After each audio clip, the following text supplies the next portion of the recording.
qué cosa fuera la masa sin cantera, un amasijo hecho de cuerdas y tendones, un revoltijo de carne con madera, un instrumento sin mejores resplandores que lucecitas montadas para escena. Qué cosa fuera, corazón, qué cosa fuera la masa. ¿Qué tal? Muy buenas noches. Hoy vamos a dialogar con el doctor Esteban Dávila, quien es el director del Hospital Colonia de Salud Mental de acá de nuestra ciudad, a quien le damos la bienvenida y le agradecemos su tiempo. Bueno, buenas noches, Miguel, un placer estar con ustedes. No, al contrario, le agradecemos, que supongo que tendrá mucha tarea, ¿sí? ¿Cuánto hace que está al frente del hospital? Y de la Colonia, como exacto, se conoce, sí. El Hospital Colonia de Salud Mental, yo estoy en la dirección, en la gestión de dirección desde el 2 de febrero. Así que febrero, marzo, abril, 3 meses tiempo, ¿no? Y poquito. ¿Usted ya era parte sí. del personal? Sí. Sí, yo tengo 18 años de antigüedad como profesional asistente. Era uno de los médicos psiquiatras del equipo del hospital. Así que lo conoce. Lo conozco desde el área asistencial, ¿no? Sí. Esta área de gestión es otra cosa, pero sí lo conozco al hospital, a los pacientes o usuarios de muchos años, ¿no? Que han ido pasando por ahí. Recién estamos hablando del cambio, ¿no es cierto?, de algunas palabras que tienen un contenido, no sé si político, quizá político en el buen sentido, ¿eh? No. Claro. Sí, en algún sentido hoy se los llama usuarios. Sí. Porque son usuarios del sistema de salud mental. Claro.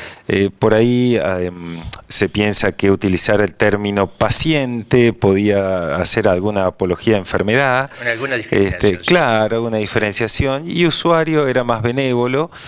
Hoy el término es usado indistintamente, sí. Predominantemente usuario. Por ahí, como le contaba a los médicos más viejos, que venimos con el paciente en la boca, por ahí cuesta un poquito, sí. Pero se utilizan los dos términos. Yo leí por allí que los argentinos hace muchos años que estamos al borde de la cordura. ¿Qué les parece la frase? Muy buena la frase. Es buena, ¿no? La frase, ¿no? Y algo de razón quizá han de tener este señor, ¿no? El área salud mental, como lo dicen los padres de la salud mental, es una especialidad, por lo menos dentro de la medicina, adolescente. Esto significa que todavía hay mucho por aprender, mucho por investigar, mucho por crecer. Por eso el área de salud mental tiene muchos cambios, ¿no? Buscando la excelencia en el buen sentido.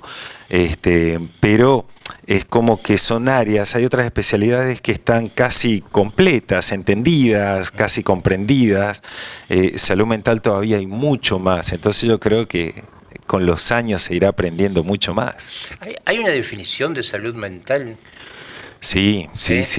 Fíjese que hay varias definiciones de salud mental. La que a mí me gusta más es una que la Organización Mundial de la Salud dio en el año 1977, que dice que es un estado sujeto a fluctuaciones. Fíjese, es muy interesante el concepto, porque no es un estado estático, sino que se puede mover y que eso se expone frente a nuestros instintos, que a veces son antagónicos, pero que nosotros los regulamos para tener un buen funcionamiento en la sociedad, dentro de nuestra familia, haciendo crecer a la comunidad y manteniendo una estabilidad emocional. Hoy el término ha cambiado en palabras más sencillitas, pero más o menos ese es el concepto. Hay una relación muy estrecha con lo que nosotros denominamos derechos humanos, ¿verdad? Sí, claro. Sí, claro.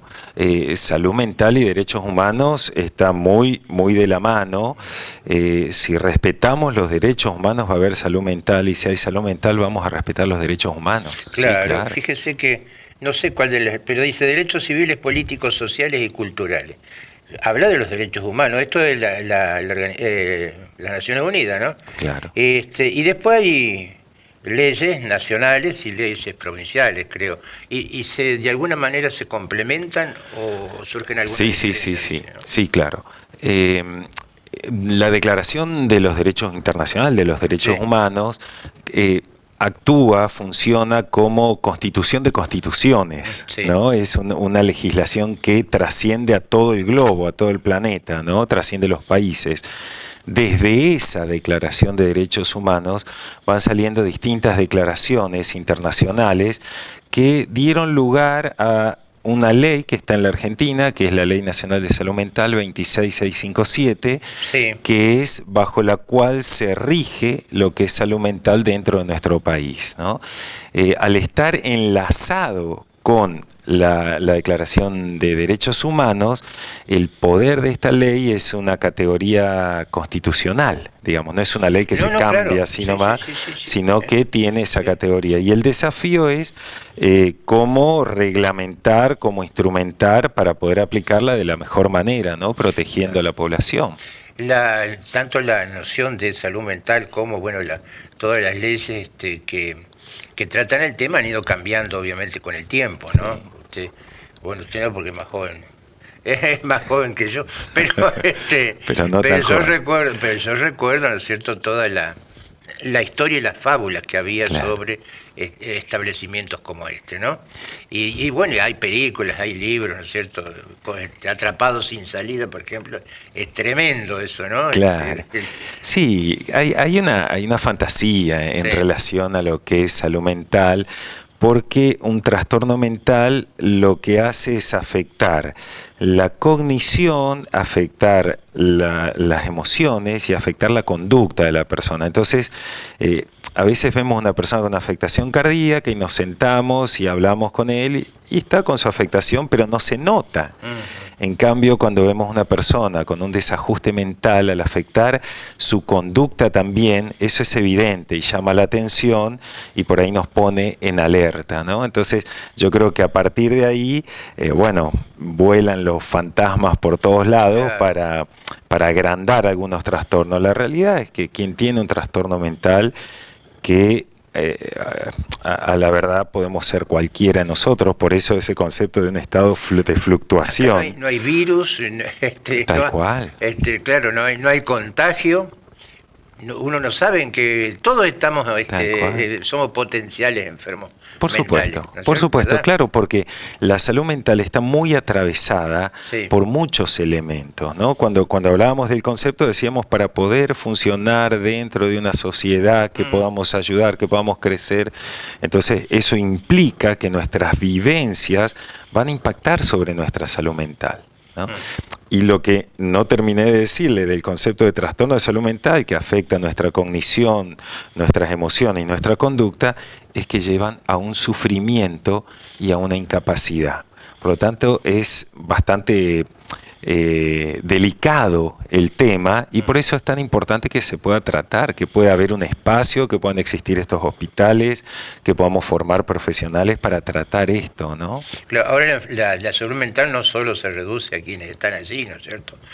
Con algún problema grave, digamos, que hace que estén internados. Claro. Porque yo veo que también hablan acá de conducta suicida, de violencia, de bulimia, de anorexia, la salud mental infanto-juvenil. El tema es amplio, no siempre son los buenos. Exacto, es amplio, lo atraviesa toda la sociedad, por eso también el abordaje de salud mental es interdisciplinario. Es imposible que una sola disciplina aborde salud mental.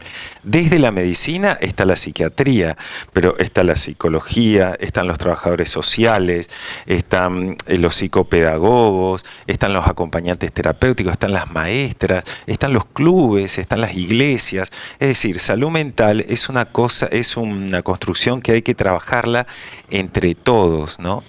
Los antiguos franceses, cuando usted me nombraba algunas patologías ahí, decían que salud mental abarcaba 5 cosas.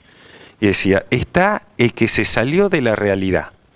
A eso es el que le llamamos el psicótico, que por ahí en el hospital a veces se lo interna, se lo saca de la sociedad para poder compensarlo y volver a insertarlo. Después está el sufriente, que engloba varias de estas patologías que usted decía, ¿no? El ansioso, el depresivo, el que tiene un trastorno de la alimentación. Por el otro lado estaban los retrasados mentales, los que nunca lograron desarrollarse completamente Por otro lado estaban los dementes. Los dementes son los que se desarrollaron bien, pero después involucionaron. El caso clásico es la enfermedad de Alzheimer, ¿no? Claro. Y por el otro lado encontraban algunas conductas que hasta el día de hoy son motivo de discusión, que le llamaban personalidades psicopáticas, que eran personas que tenían tendencias a conductas desajustadas de las normas sociales, ¿no?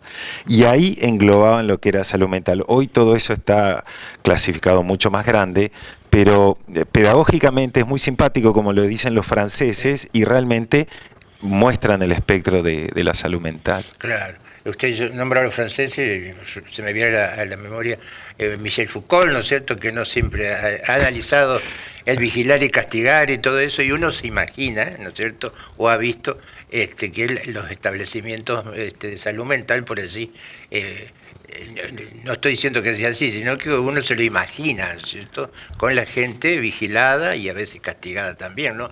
Porque... Claro, esos eran paradigmas viejos, antiguos, sí. ¿no? Hoy el paradigma actual es... El electroshock, claro. Sí, todo eso, ¿no? Bueno, ahí capaz se podría hacer una salvedad. El electroshock se llama terapia electroconvulsiva, que hoy por hoy es una intervención terapéutica que tiene validez científica en algunos casos, ¿no?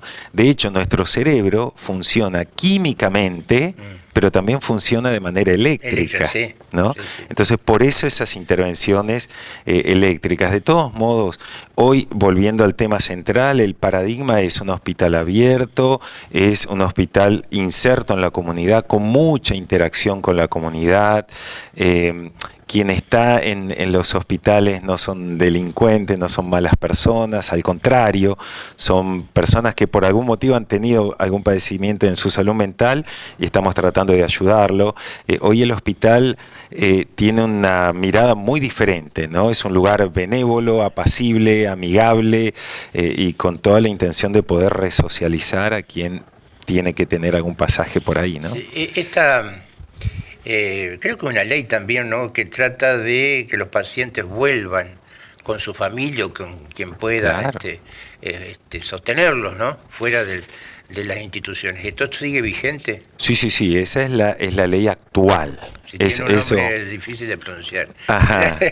Desmanicomialización. Exacto. La Sí. manicomialización era un paradigma de hace mucho tiempo donde no se sabía qué hacer con esta persona que tenía un trastorno conductual del pensamiento, entonces se los buscaba aislar de la sociedad. De hecho, las colonias eran el equivalente público a lo que eran los cotolengos, Sí. que los cotolengos los solían tener las instituciones religiosas, Sí. ¿no? El cotolengo Don Orión. Don Orión, el Creo que más uno de los conocido, sí. exacto. Entonces se los aislaba y el paradigma actual es completamente diferente, es antagónico a esto, es abrir el hospital y reinsertarlo en la sociedad. Y es maravilloso eso, porque uno ve historias de personas que han estado aisladas, que cuando vuelven a la sociedad empiezan a expresar todas sus capacidades, todas sus necesidades, todos sus talentos, que estaban por ahí guardados o perdidos ahí, ¿no? Sí. Por allí es extraordinario ver, ¿no es cierto?, y escuchar y hablar, no solo por razones, siempre hemos estado en relación con los pacientes, ¿no?, sobre todo los que salen, van a la jineteada, van a otros, Claro. y uno realmente... Es extraordinario charlar con ellos, ¿no? En una época, cuando yo era menos joven que ahora, también jugábamos al fútbol. Sí, claro, sí, Sí, claro. sí. Sí. De hecho, así como a todos nos gusta ir a ver un espectáculo folclórico, también nuestros pacientes, y Sí. eso son todas actividades que son transversales. Podemos cumplirlas todos, podemos hacerlas todas, disfrutarlas todas. Y hablando del fútbol, usted si conoce el predio del hospital, tenemos una cancha, esa cancha se está poniendo en condiciones, interactuamos junto con el Club Diamantino para que sus inferiores puedan ir a practicar fútbol, porque no es un lugar peligroso, hay que tomar los recaudos pertinentes, pero no es un lugar peligroso, los pacientes no son peligrosos. Y todo esto me lo va a contar en el próximo bloque. ¿Cómo no? ¿Cómo no? Un breve corte, Gracias. Qué cosa fuera la masa sin cantera, un amasijo hecho de cuerdas y tendones, un revoltijo de carne con madera, un instrumento sin mejores resplandores que lucecitas montadas para escena. Qué cosa fuera, corazón, qué cosa fuera, qué cosa fuera la masa sin cantera. Bien, seguimos dialogando entonces con el doctor Esteban Dávila, director del Hospital Colonia de Salud Mental. Cuénteme un poco de la vida en el hospital. ¿Se puede saber cuántos internos hay? Sí. Esta es una institución que al momento actual tiene un promedio de pacientes internados entre unos 48 y 53. Ese es el promedio actual, ¿no? Va fluctuando, pues se van dando altas y por ahí ingresos nuevos. Este hospital tenía 150, 160 inicialmente, ¿Hay pacientes ¿no? temporarios, digamos? Sí, claro. La idea es que en la actualidad podamos resolver el problema agudo, lo que descompensó a la persona, y pueda después seguir su tratamiento de manera ambulante. Claro. Fíjese, la persona misma de alguna manera se da cuenta cuando tiene. Yo conozco conozco la obra de una pintora japonesa, esa que hace puros circulitos en todos, bueno, gran pintora, ¿no es cierto? Sí, claro. Pero es una paciente mental, digamos, ¿no? Y él ya sabe cuándo tiene que internarse. Sí, dentro de los que son los problemas de salud mental, hay un grupo que no logra ver, no tiene conciencia de su enfermedad. Y hay otro grupo que sí tiene conciencia. El grupo que sí tiene conciencia muchas veces busca esta internación para estabilizarse. El grupo que no, a veces es un poquito más complejo, a veces actúa la justicia, como para poder acercarlo a un tratamiento, estabilizarlo y volver.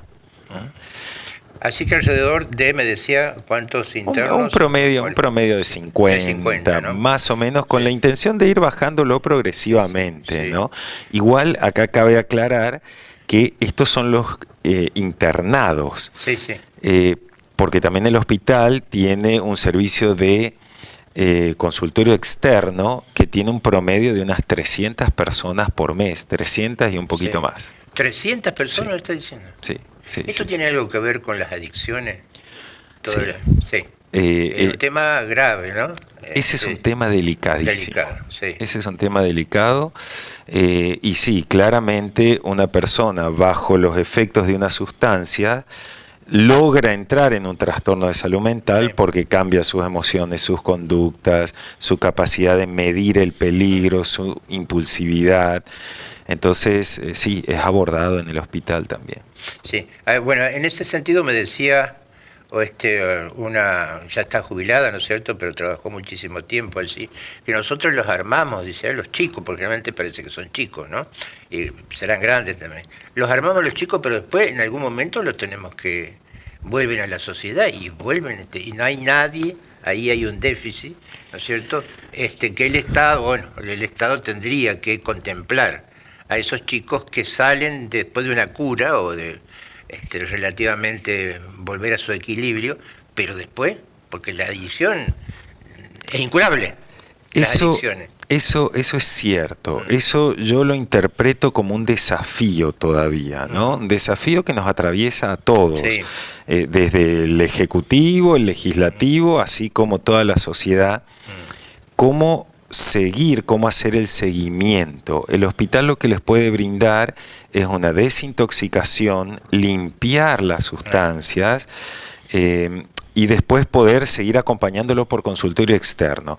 Pero hay muchos dispositivos entre lo que es la sociedad misma y una internación que pueden intervenir para ayudar a la persona que desee generar un cambio a generar un cambio. Porque nos encontramos con parte de la población que no desea generar el cambio. Son los que más rápido recaen o reinciden, ¿no? Que no es la misma cosa. Recaída es cuando una persona frente a un consumo vuelve a consumir, pero dice, no, esto está mal, y busca ayuda. Reincidente es aquel que vuelve a consumir y dice, bueno, yo sigo por este camino. Bueno, ¿no? ahora estos pacientes externos, ¿no es cierto?, que requieren del apoyo de este profesional, ¿son chicos, adolescentes, son grandes? Y las adicciones tienen que ver con el alcoholismo o con otro tipo? Porque el alcohol es una droga legal, digamos. Absolutamente. Es una adicción como cualquier otra. Absolutamente. El alcoholismo, el tabaquismo, son quizás las más antiguas. Sí. Igualmente, a lo largo de la historia de la humanidad siempre ha habido sustancias que se han ido consumiendo. Sí, sí. El problema de estas sustancias es que le quitan la libertad a la persona. Si no quitara la libertad, si diera dolor de panza, dolor de cabeza, no sería tan problemático. Pero acá, al quitarle la libertad, al no poder hacer otras cosas porque tiene que consumir, al no poder cuidar su familia porque tiene que consumir, al no poder trabajar y ser responsable en su tarea porque tiene que consumir, ahí estamos con una enfermedad adictiva. Entonces, arrancando desde el alcoholismo, alguien dijo alguna vez que el alcoholismo es la madre de todas las adicciones.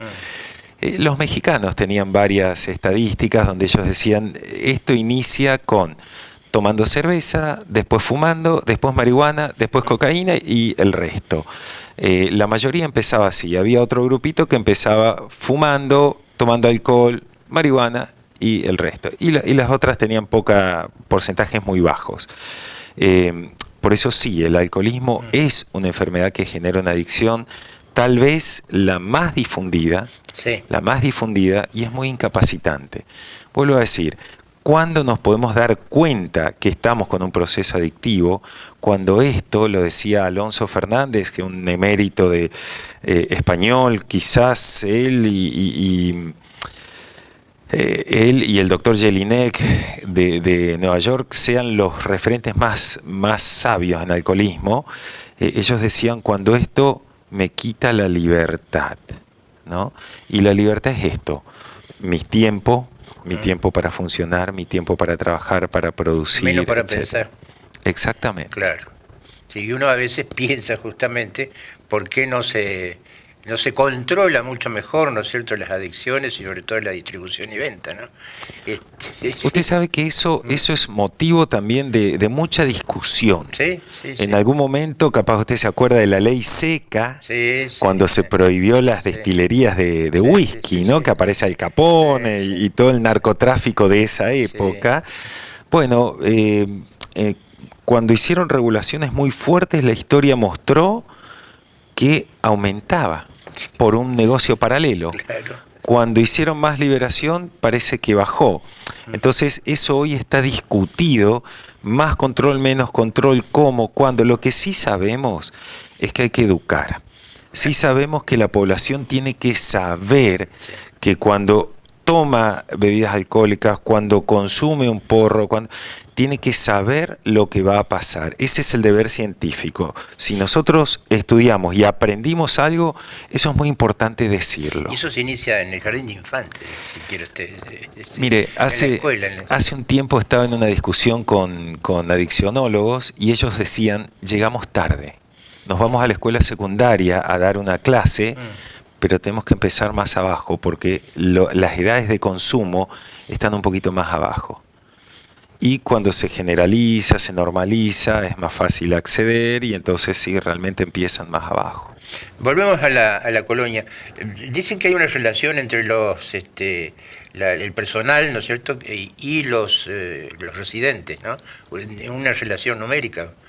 Es decir, que en este caso no sé si hay 3 o 4 por paciente bueno, el cálculo exacto ese no lo he hecho. Nosotros tenemos 61 enfermeros que cumplen diversas funciones y van rotando, las ¿no? 24 horas. 24 horas. Siempre el sector enfermería es un sector muy sólido, muy fuerte, que constantemente está viendo cómo cuidar su práctica, porque son los que están todo el tiempo pegado a la par. En total la colonia tiene hoy 210 familias, por decirlo, empleados, alguno más, alguno menos, el dato no es exacto. Quiere decir que el Estado les da trabajo a 210 familias, 61, 62 son enfermeros, más o menos unos 30 y alguitos son profesionales, y después tenemos todo el servicio de administración y servicio general. Estamos en un predio de hectáreas que hay que cuidarlo, ¿no? Sí. Está declarado patrimonio, patrimonio arquitectónico, ¿sí? Y cultural, todo ese predio, ¿no? Por eso hay que cuidarlo, ¿no? Claro, hay que mantenerlo, no se pueden hacer cambios muy grandes, excepto que sean funcionales, pero sí hay que cuidarlo. Es muy lindo, ¿eh? Es hermoso. Y bueno, cuando funcionaba era más todavía, ¿no? Sí, Bueno. las puestas de sol desde ese lugar mirando al río son realmente una postal. Claro, sí. La vida interna, ¿no es cierto? Allí, de este paciente, personal especializado, atención, ¿cómo se desarrolla? ¿Hay pacientes que tienen que estar, digamos, protegidos de ellos mismos y a los demás, o no? Hay mucha fantasía. Sí, claro, sí. Se escapó un paciente a veces, ¿no? Sucede esto, que algún paciente, nosotros somos un hospital a puertas abiertas, claramente por la responsabilidad civil que tenemos con ello, tiene que haber un predio, tiene que estar protegido, etcétera. Al ser tan grande, hay zonas, eso era parte de la Artillería 3, ¿no? Del Regimiento Artillería 3. Hay partes que no están del todo protegidas, hay que ir mirando eso. Pero sí, puede haber pacientes que se escapen escapar es una forma de decir, que se van y que no están en condiciones todavía de estar. Pero bueno, hablando de la vida cotidiana ahí, los pacientes reciben mucho estímulo. Hay personas que para activar su sistema nervioso necesitamos ayudarlos a estimular, y entonces los terapeutas utilizan todas las herramientas que tienen: juegos, pintura, música, colores, actividad física, todo lo que está al alcance para armar talleres. Incluso tenemos una maestra que, quien le faltó educación, va complementando, va reforzando los niveles educativos que tienen, y de esa manera se va estimulando, y en la vida cotidiana se va trabajando con estos talleres, ¿no? Y esto va ayudando a estabilizar la emocionalidad de las personas. De paso, a los pacientes les encanta. ¿Es un ámbito terapéutico, doctor, o es algo más, un poquito más allá? No, sí, claro, es terapéutico, se aplica una terapéutica, no es al azar. Todo lo que se hace tiene algún fundamento científico para poder aplicarlo buscando la mejoría, ¿no? O sea, todas las intervenciones son terapéuticas, tienen un fin, un objetivo, y bueno, así funciona el equipo. Sí. El tema, ¿no es cierto?, recurrente por hoy, es que el dinero, ¿no hay plata o hay plata? Bueno, sí. Recibe, ¿no es cierto? Nosotros tenemos partidas, dependemos del Ministerio de Salud de la provincia, entonces tenemos partidas que ese dinero se administra para el funcionamiento del hospital, no para los sueldos vienen directamente del ministerio. Entonces nosotros lo que tenemos es que gerenciar las necesidades del hospital, para ¿no? empezar la comida, ¿no es cierto? Los alimentos, la ropa, las cuestiones de higiene, la ropa, más que nada la blanquería, la sábana, la frazada, bueno, tenemos gastos de luz, mantenimiento, etcétera. Las partidas, en este último tiempo hubo un fenómeno generalizado, ¿no? Con la inflación, etcétera. Y fíjese algo interesante: nuestras partidas se ven un poco achicadas por la inflación. El ministerio ha cumplido, por lo menos nos manda las partidas. No ha habido recortes en ese sentido. No.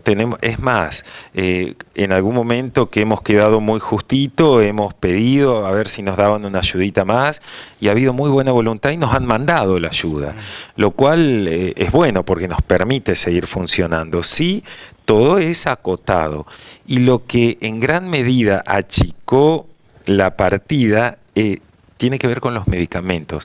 Yo le contaba que tenemos 300 pacientes de promedio, por ahí es más, ambulatorio, a quien no tiene obra social, el hospital le da su medicación. los medicamentos han subido de precio exponencialmente. Entonces eso ha hecho que en algún sentido nos tengamos que mirar finito los gastos, ¿no?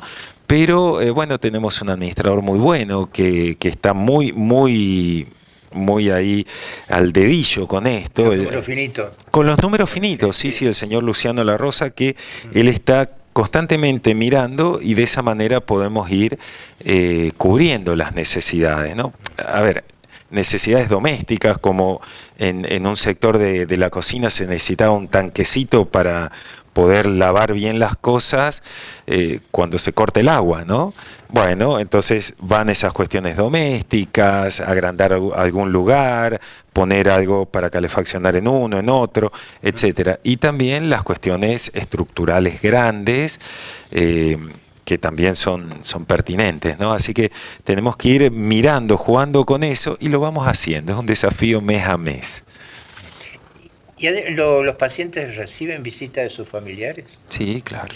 Sí. Sí. Digo, a veces, claro, lo dejan así, se olvidaron. Sí, bueno, en alguna época... No tiene familia. Claro, en alguna época pasaba esto, sí, ¿no? Del depositar el paciente ahí. Hoy hay un sector que se llama servicio social, que es un sector que está constantemente pendiente de esto y trabajan gran parte del equipo interdisciplinario ahí, están las trabajadoras sociales, están las psicólogas que van conectando con las familias, hablando con la familia. Decíamos que es interdisciplinario el abordaje, entonces se estimula a que el paciente no quede abandonado, a que tenga visitas, a preparar el sitio para volver. Pero es cierto lo que usted dice, por ahí hay algunas personas que tienen una red social muy chiquita o no la tienen, ¿no? Y por último, yo sé hace mucho tiempo, ¿no?, que el barrio, los viejos vecinos de la Plaza Ramírez tienen una interrelación muy grande con la colonia, ¿verdad? Bueno, los vecinos son buenos vecinos, sí, por lo menos por lo que yo he visto. Sí, los conocen por su nombre de pila, digamos. Claro. Algunos salen, ¿verdad? Sí, claro, sí. Muchos van a hacer talleres al SIC, claro. O sea, sí, claro. Toda persona que tenga la capacidad de poder interactuar socialmente, se lo estimula a que lo haga. No se lo retiene, sino que se lo estimula a que lo haga. Bueno, con la vecindad, nosotros somos parte del vecindario, sí, y en general problemas no solemos tener. No, al contrario. Por lo menos lo que uno escucha a veces, alguna intervención. No, y muchas veces, radio, sí, claro, y muchas veces cuando se hace algún espectáculo, cuando se hace algún evento, acompañan con sus silletas, se sientan, comparten con nosotros, y eso, bueno, históricamente, ¿no? Y eso es muy agradable, también es muy saludable. Doctor, por último, yo sé que tiene un nutrido currículum usted. ¿Dónde estudió? Yo hice mi carrera de medicina en la Universidad Nacional de Córdoba, en la DOCTA. Universidad Nacional de Córdoba. Sí. ¿Dónde estaba? ¿En el barrio Alberdi? Claro, sí, en la ciudad universitaria. En la ciudad universitaria. En el barrio Alberdi estaba el Hospital de Clínica, claro, que fue el hospital donde hice las prácticas. No sé, muchos estudiantes de medicina, sí, del barrio, sí, famoso barrio Alberdi que está. Tal en cual. Algunas canciones aparecen, ¿no? Exacto. Del fino doctor, decía. Exacto, sí. Y bueno, después la especialidad la hice en la Universidad Nacional del Nordeste, en la ciudad de Corrientes, y el doctorado en medicina lo hice en la Universidad Nacional de La Plata, en La Plata, Buenos Aires. Siempre en establecimientos del Estado. Siempre en la universidad pública. En la universidad pública. Sí, sí, orgulloso de la universidad pública, un respeto muy grande, y yo creo que ha sido una gran formadora de planteles de profesionales excelentes, muchos profesionales de exportación que tenemos en nuestro país, todos con base y formación sólida de la universidad pública, sí, claro. Muchísimas gracias, doctora, ha sido muy amable. Nos hemos enterado de cosas, pues yo por lo menos no las conocí. Bueno, así que la pasa muy bien y muchas gracias. El placer ha sido mío y saludos a toda la audiencia y gracias por permitirnos este espacio. Por favor. Nosotros, como siempre, nos reencontramos el próximo jueves a partir de las 21:30. Gracias. Qué cosa fuera la masa sin cantera, un amasijo hecho de cuerdas y tendones, un revoltijo de carne con madera, un instrumento sin mejores resplandores que lucecitas montadas para escena. Qué cosa fuera, corazón, qué cosa fuera la masa sin cantera.